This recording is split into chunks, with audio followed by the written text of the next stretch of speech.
flag will be hoisted by our Honorable Chairman and speech by our Honorable Chairman.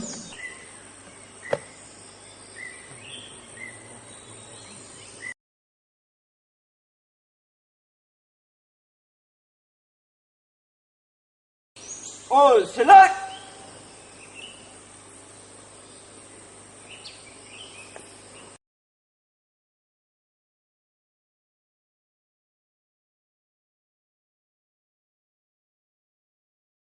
Third Battalion Headquarter को our location Bay Training Center को Diden White Hanai Diden Giri Bay 24 batch basic military training को training Hanai Manager Tau Civil Tau instructors Ara Ang Nina Ang Mauti Legu Gedemanang Changman.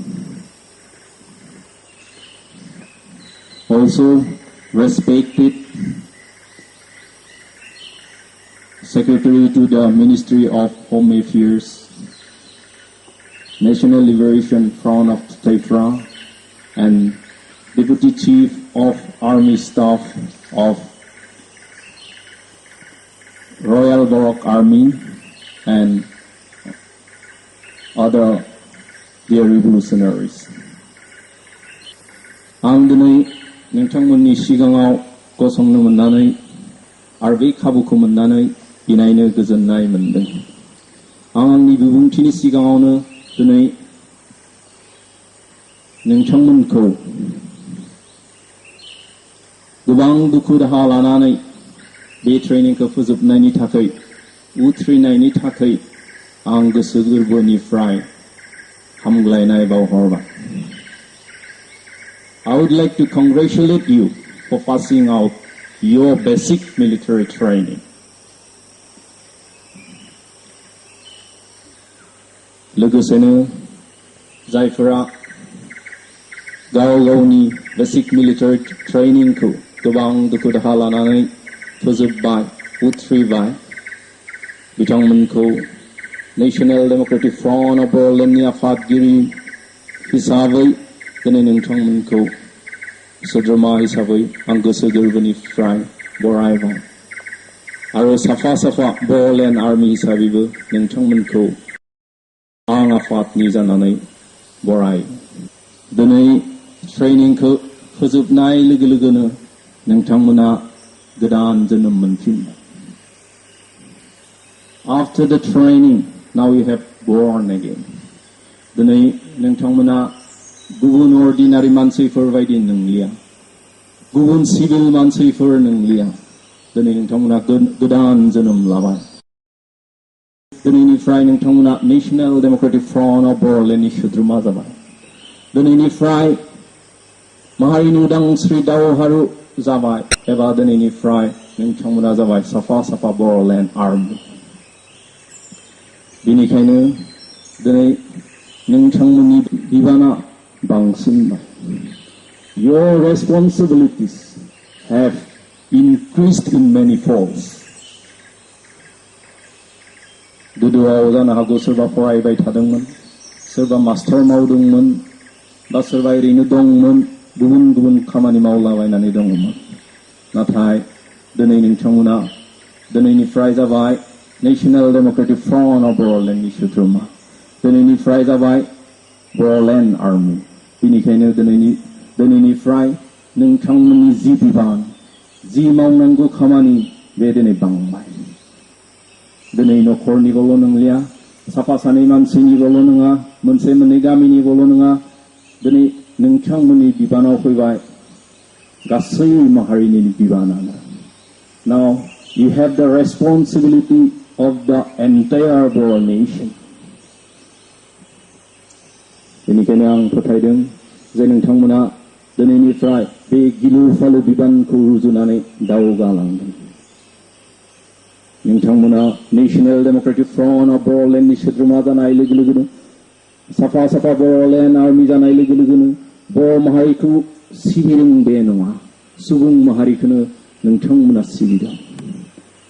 बेनिखायनो सानै हयै बे गेलेर बिबानखौ रुजुनानै दावगालांगोन होननानै आं मिजिंथिबाय।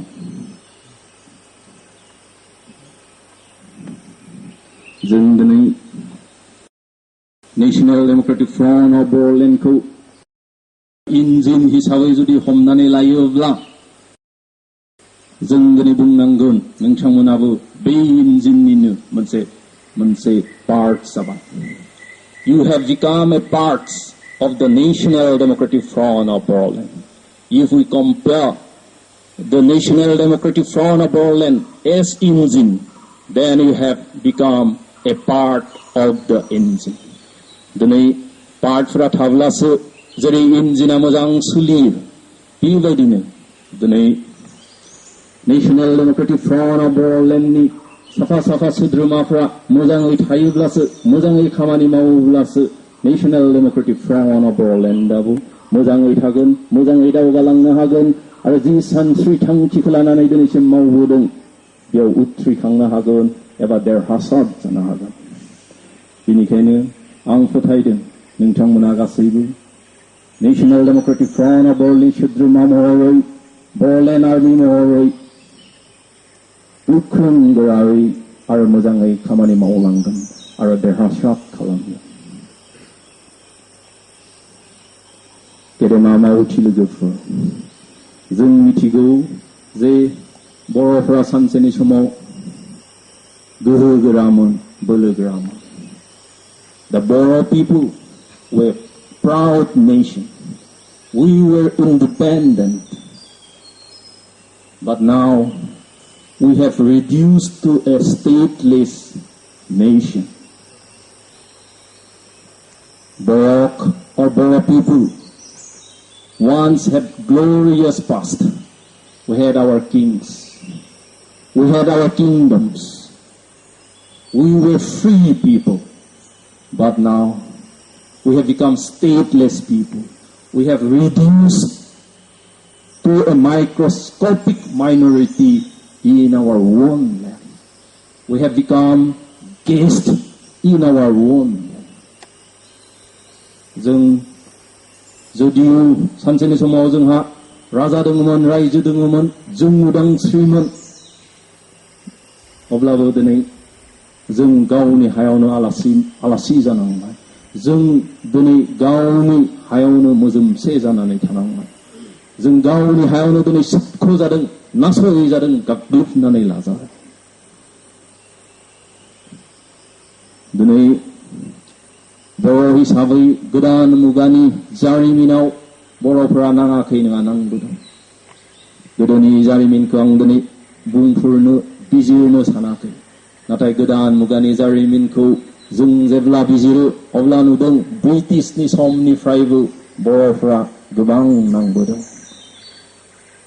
गोबां जुजिबोदों, हास्थायबोदों उदाङै माहारि बायदियै, हारि बायदियै थांनानै थानो। ब्रिटिशनि शासननि समनिफ्रायनो आसाम कसारी जुबक सन्मिलनी, Boro Jubok Sonnmiloni, Tribal Songo, Plains Tribal of Council एबा PPTC, UBNLF, Boro Sahitya Sabha, एबसु, BLT बेबायदि दिनै गोबां आफादफोरानो खोलोबै बर' माहारिनि गांनाय उखैनायखौ सुफुंनो बुहुमाव माहारि हिसाबै थांना थानो थाखाय दिनै जों नांबोनायखौ नुदों आरो दिनैसिम नांबोदों। नाथाय दुखुनांथाव बे दिनैसिम जों बर'फ्रा हारि बायदियै, माहारि बायदियै माब्लाबाबो देरहायाखै। हारि हिसाबैनो जों दिनै जेनबोदों।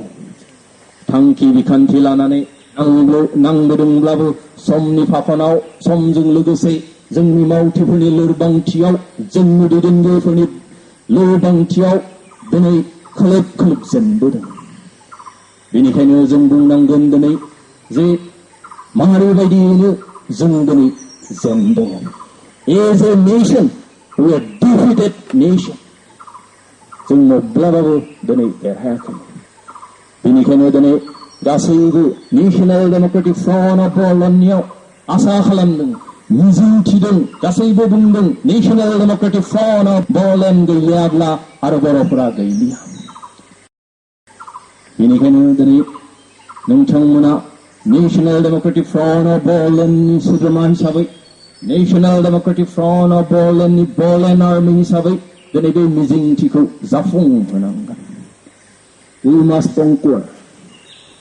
We must be invincible power. जों दिनै देरहानांगोन. रावबो फेजेननो हायै बायदि दिनै जों गोहो बोलो जानांगोन आरो दावगानांगोन आरो बर' माहारिखौ बुहुमनि बिखायाव उदां माहारि हिसाबै गायसननांगोन. गेदेमा मावथि लोगोफोर, दिनै जों नुदों बुहुमाव जे गोहो बोलो गैयाब्लानो एबा फोर्स गैयाब्लानो मोनसे हादोर दानाय एबा माहारि दानाया नंखाय एबा मोनसे हादोर आरो माहारि गोहो बोलो गैयाबा थांना थानाया नंखाय. The basis of a state, the basis of a nation is force. Without force, no state, no nation can survive. गोहो बोलो गैयाब्ला एबा फोर्स गैयाबा एबा आर्मी पुलिस बेबायदि जुदि फोर्स गैयाब्ला मोनसे स्टेट एबा हादोर एबा मोनसे हारि एबा नेशना माब्लाबाबो थांनानै थानो हाया. दिनै बांलादेश आर्मी गैयाब्ला हाग्रा बंग्रा सारगिदिं बेंखनाब्ला बिडिआर गैयाब्ला हाग्रा बंग्रा सारगिदिं बेंखनाब्ला दिनै बांलादेश हिसाबै सानसेबो थांनानै थानो हानाय नङा. बांलादेशखौ गाबोन इन्डिया गाग्लोबनो हागौ, गाबोन बर'फ्राबो लाफैनो हागौ बा गाबोन बार्मिसफ्राबो लाफैनो हागौ. The existence of an independent and sovereign Bangladesh means there is something. That is force.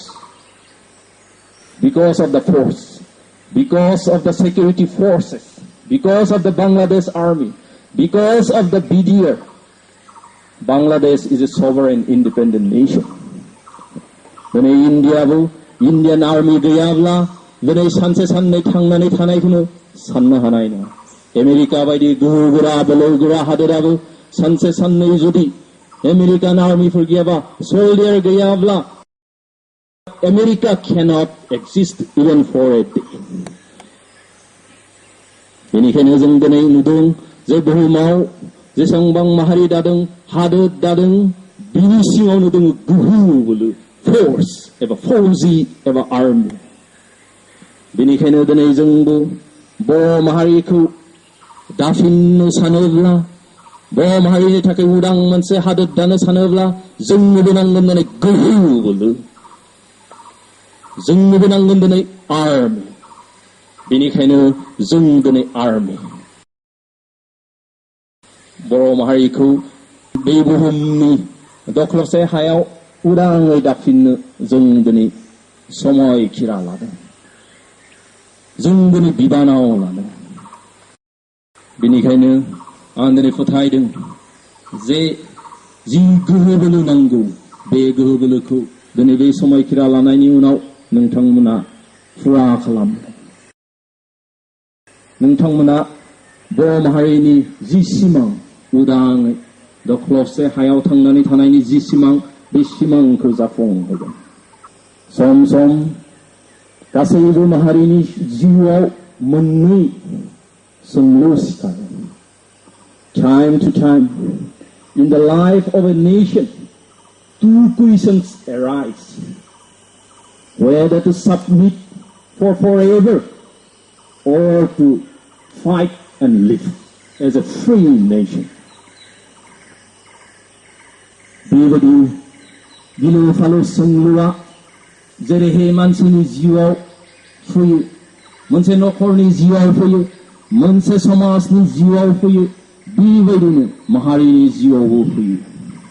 जे खर' गंग्लायनानै थांनानै थानो ना नांनानै उदाङै दाद्दा दुद्दायै थांनानै थानो. दिनै इउनाइटेड स्टेट्स अफ आमेरिकानि जिउआवबो बेबायदि मोनसे सोंलुआ फैदों.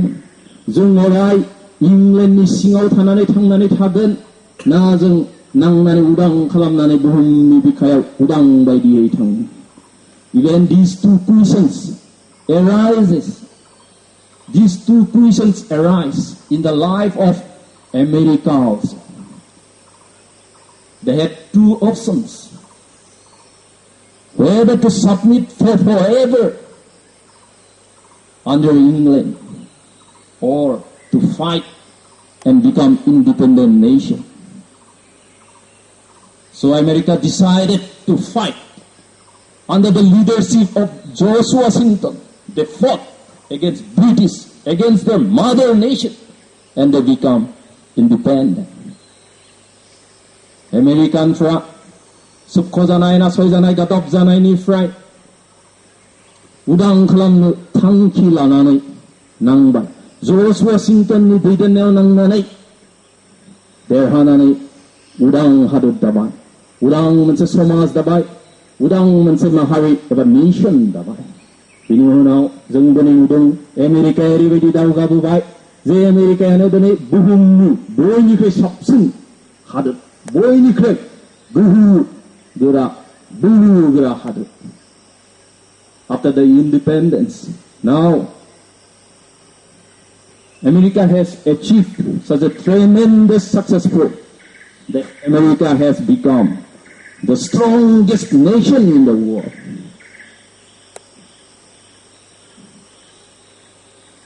So, बेनिखायनो दिनै जोंनि बर' माहारिनि जिउआवबो बे मोननै सोंलुआ सिखारदों।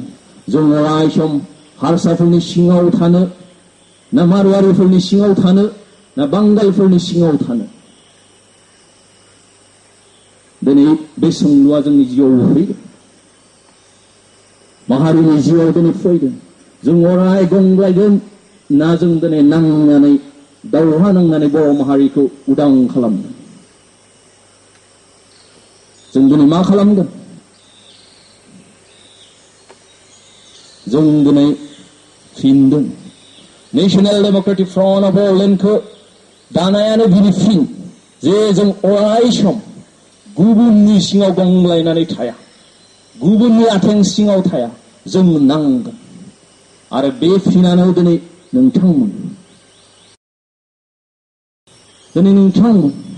नोंथांमोना दिनै फिन होदों जे जों अराय सम हारि हिसाबै गंग्लायनानै गुबुननि आथिं सिङाव थांनानै थाया, जों नांगोन। बेनिखायनो दिनै नोंथांमोना गावनि बिमा बिफा, गावनि आंगो लोगो, गावनि हा हु गासैखौबो नागारनानै दिनै बेयाव दुखु दाहा लानानै training लाफैदों। So you are a reply that we will not submit for forever. You are a reply. That is why you have come here to fight. दिनै नोंथांमोना बर' माहारिखौ उदां खालामनो जि सानखांथि सानस्रि लानानै दिनै बेयाव फैबाय, बेखौ जों नायनो बाख्नायदों आरो बाख्नायजाथाव। नोंथांमोना जि सानस्रि आरो थांखिखौ लानानै दिनै फिन होदों जे जों नांगोन आरो उदां खालामगोन। फोथायदों जों बे थांखिखौनो लानानै नोंथांमोना नोंथांमोननि देहायाव जिउ थैथासान्दै अराय दावगालांगोन। गेदेमा मावथि लोगो नोंथांमोन, दिनै सिमां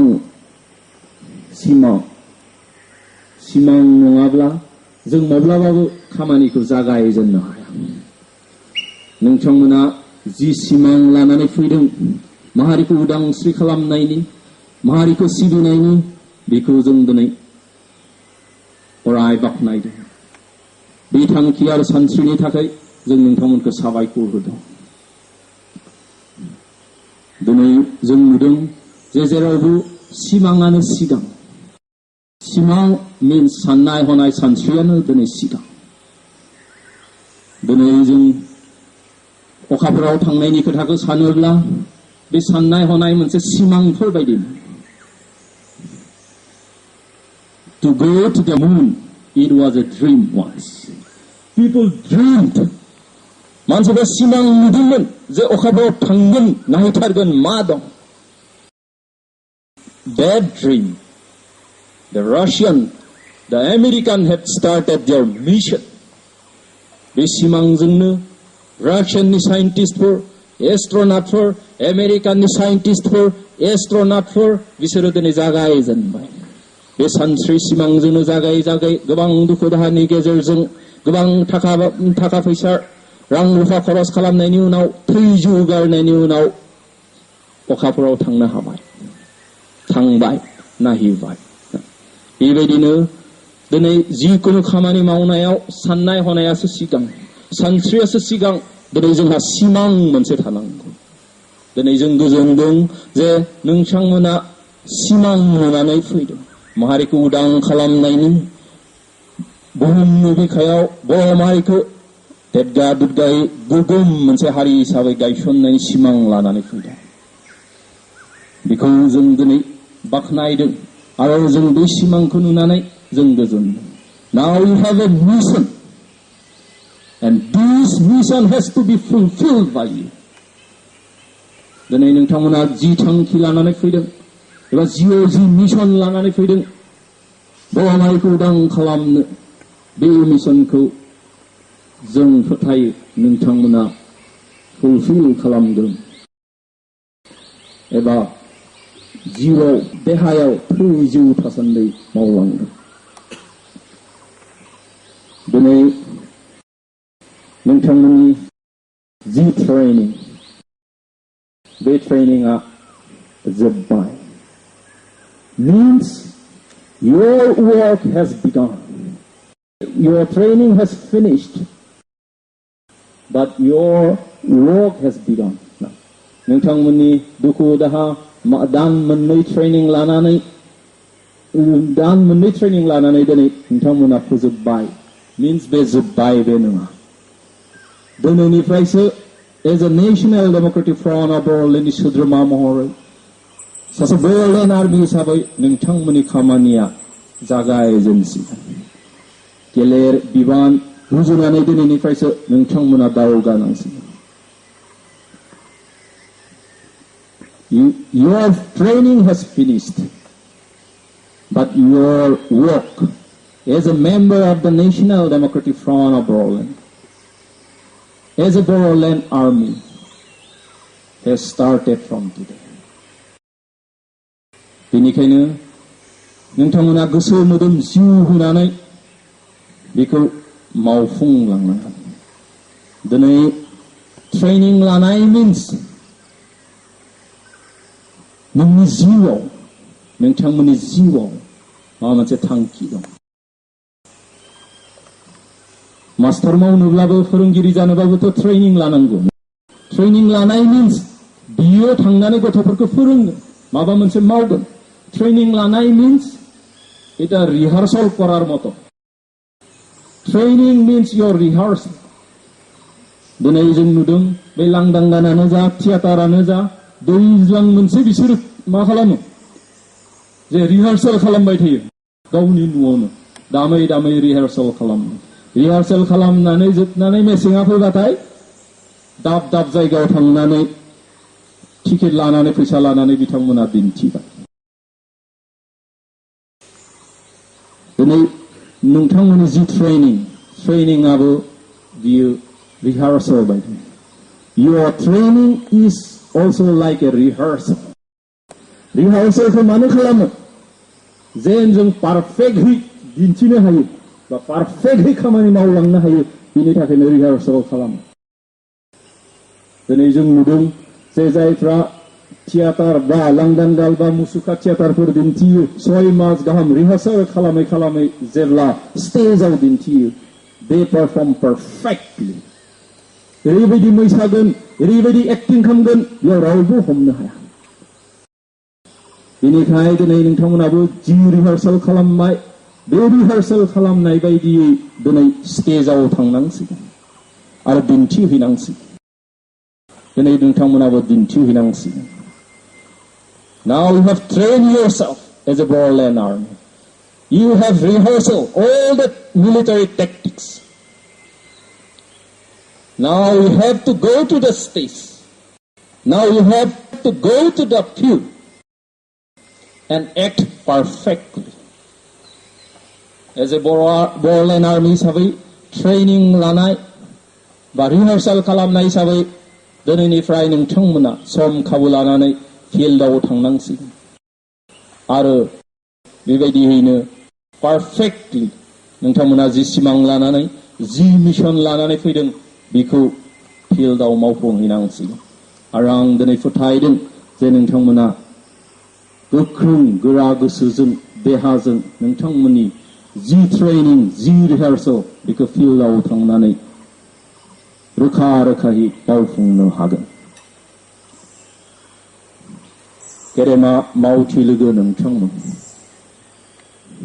जे जों मिथियो उदांस्रिखौ एरैनो मोना उदांस्रियानो बुहुमनि बयनिख्रुइबो बांसिन बेसेन गोनां मुवा एबा जिराद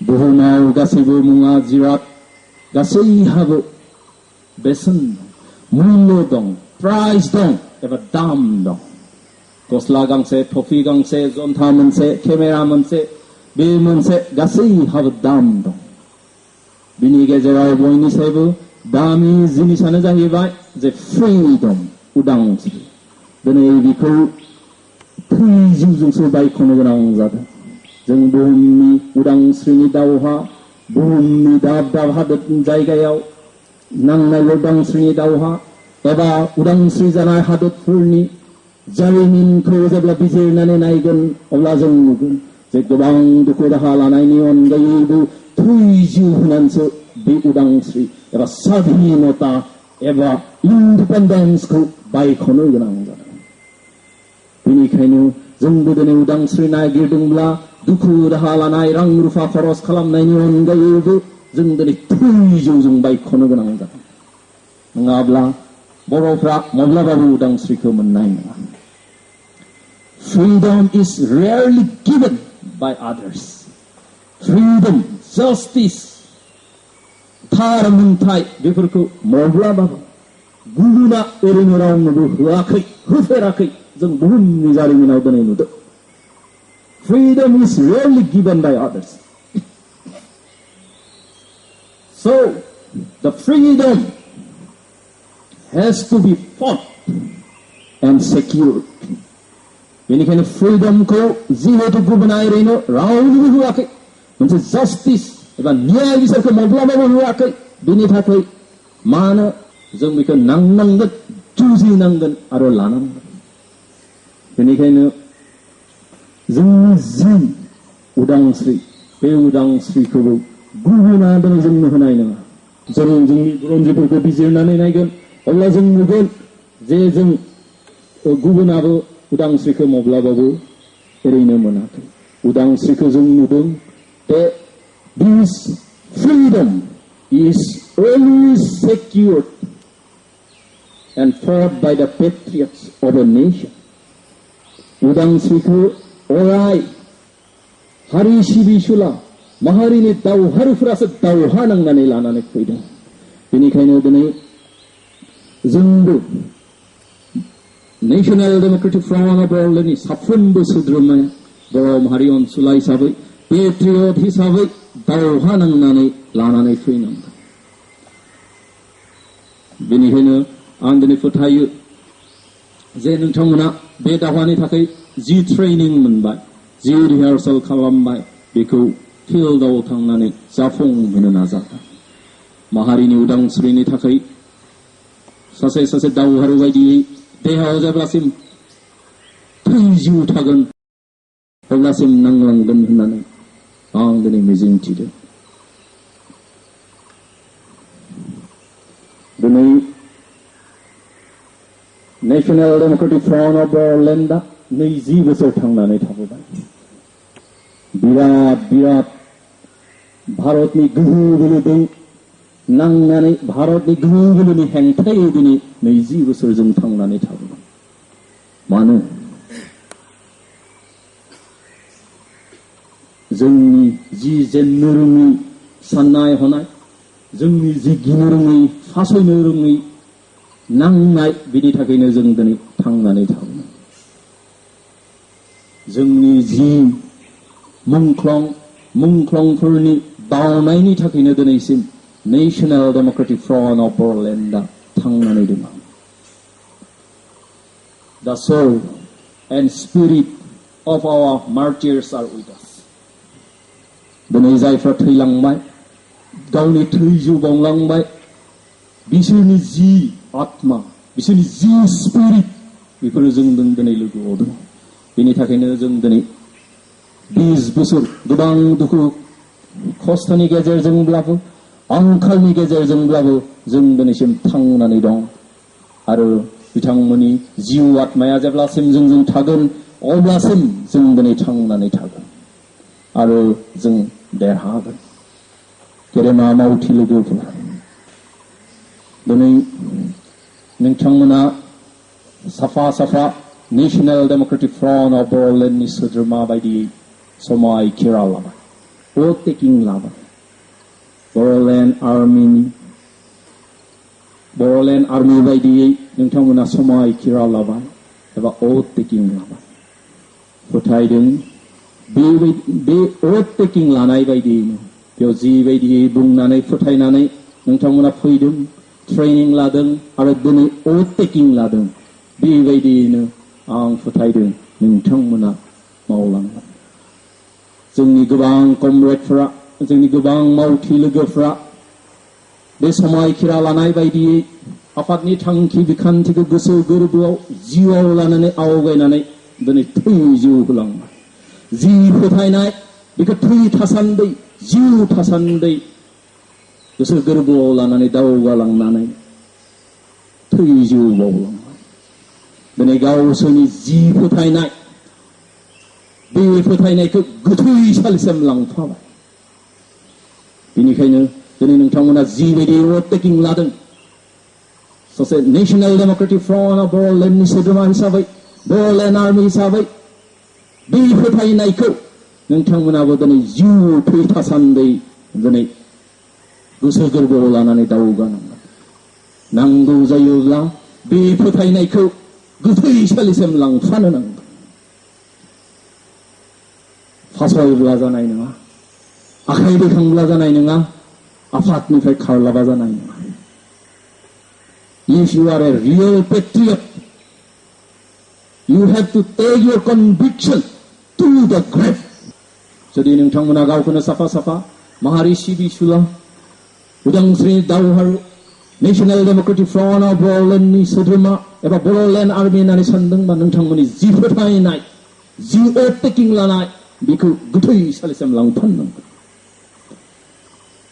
दिनै बर' माहारिनि गेजेराव मोनसे बाथ्रा बुंनाय दङ जे मै नुयोब्ला होसोयो मुसा नुयोब्ला फासयो जेब्ला माने मै नुबाय मोनजागोन आंबो मोनगोन होननानै होसोलाबायबाय मुसाया नुजाब्ला खारफिनबोबाय आं फोथायो दिनै नोंथांमोना मुसा नुब्ला फासयनाय नङा तामहिनबा दुखु दाहा मोनब्ला फासयनाय नङा मोजां गाज्रि दुखु दाहानि गेजेरजोंब्लाबो आं फोथायदों नोंथांमोना जिबायदि समायखिरा लादों बेबायदि दावगालांगोन आरो माहारिखौ सिबिलांगोन So in the last but not the least I would like to thank the NLFT without the NLFT we would have never completed our training so I would like to thank the authorities of the NLFT and we are really grateful and thankful for their extended help. So बेखिनिखौनो बुंनानै आं आंनि बिबुंथिखौ फोजोबबाय गोजोन्थों national democratic front of Bodoland जिउ लावथों बर'आ देरहाथों गोजोन्थों दानिया सोद्रोमा हिसाबै बे समाव भट टेकिं लागोन I Musri as a member of the National Democratic Front of Boroland solemnly do swear to liberate Boroland with all my heart and soul and shall obey orders of the High Command even at the cost of life. Safa Safa Boroland Army बायदियै vote taking लागोन समायखिरा लागोन